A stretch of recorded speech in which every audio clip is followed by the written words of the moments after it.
La ilaha illallah wahdahu la syarika lah wa ashhadu anna Muhammadan abduhu wa rasuluh. Amma ba'du. Alhamdulillah, kita bersyukur kepada Allah Subhanahu wa taala. Kita masih diberikan nikmat kesehatan, nikmat iman dan Islam, sehingga kita masih bisa melaksanakan perintah Allah. Kita masih bisa melaksanakan aktivitas kita sehari-hari. Kemudian Bapak Ibu, marilah kita memperbanyak salawat kepada Nabi kita Muhammad sallallahu alaihi wasallam. Mudah-mudahan salawat kita bersambung kepada anak cucu keturunan Nabi, kepada para sahabat Nabi, dan kepada orang-orang yang mengikuti ajaran Nabi sampai yaumil akhir kelak. Bapak Ibu saudaraku kaum muslimin, kaum muslimat, jamaah zuhur yang dirahmati Allah Subhanahu wa taala. Hidayah itu tidak bergantung pada kecerdasan atau kekayaan atau keturunan atau suku atau ketampanan, kegagahan ataupun kecantikan. Jika sekiranya hidayah berbanding lurus dengan kecerdasan seseorang, niscaya pasti orang-orang cerdas itu dari Eropa, dari Jepang, dan yang lainnya tentu lebih utama untuk mendapatkan hidayah dari Allah Subhanahu wa taala. Akan tetapi kecerdasan yang mereka miliki ternyata malah membuat di antara mereka ada yang menyembah matahari, ada yang menyembah nabi, kemudian ada pula yang menyembah batu dan pohon. Hidayah adalah karunia dari Allah Subhanahu wa taala. Maka kita mintalah agar Allah menurunkannya untuk kita, dan Allah menjaga kita hingga akhir hayat, akhir hidup. Itulah salah satu alasan mengapa kita harus membaca surah Al-Fatihah di setiap kali kita salat, yang mengandung permintaan hidayah. Ihdinas siratal mustaqim. Ya Allah, tunjukkanlah kami jalan yang lurus. Padahal kita sudah beragama Islam, bahkan kita sudah merasa kita rajin sholat. Karena kita sholat hari ini belum cukup sebagai jaminan akan tetap kita sholat besok hari. Dan sebaliknya, yang belum sholat hari ini belum tentu akan demikian seterusnya. Bisa jadi besok dia yang rajin sholat, orang yang malas sholat tadi, sedangkan kita menggantikan posisinya sebagai orang yang malas sholat. Ada orang yang begitu rajinnya sholat ke masjid, tapi dia bisa mati dalam keadaan bernyanyi dan berjoget ria.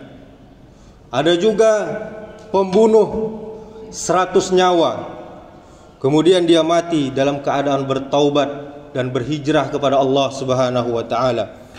Kemudian ada juga yang rajin tahajud, salat malam, namun mati dalam keadaan masih bergelut, berkecimpung dengan riba. Bahkan paman Nabi kita sallallahu alaihi wasallam, Abu Talib pun, yang senantiasa dia membela dakwah Nabi, tetapi tidak Allah berikan hidayah, dan tetap dia tidak masuk Islam hingga dia mati.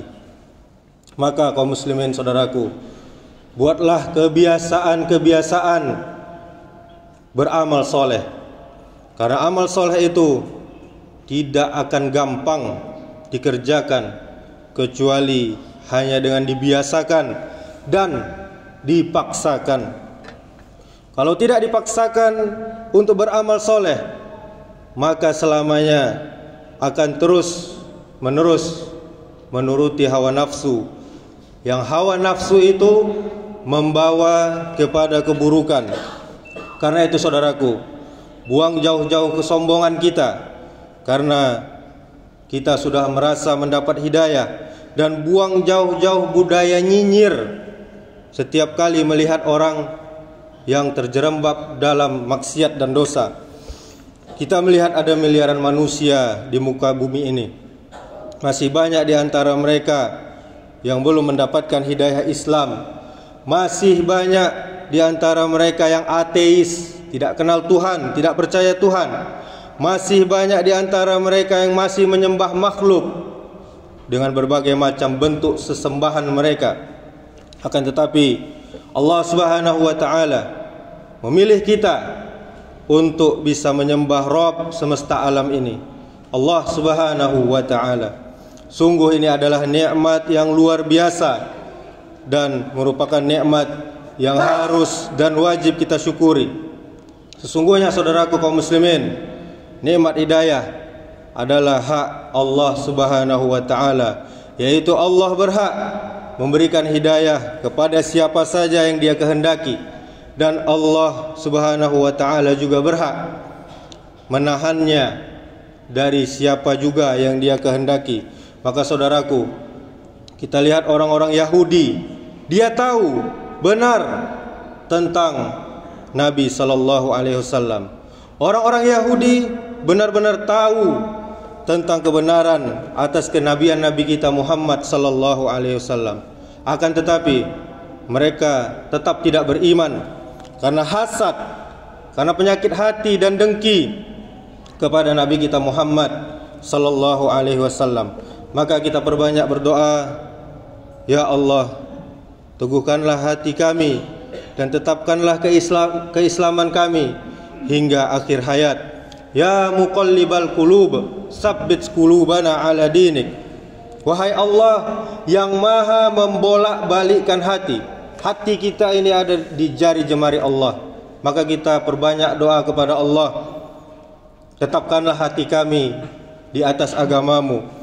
Kemudian Rabbana la tuzigh qulubana ba'da iz hadaitana wa hab lana min ladunka rahmah innaka antal wahhab.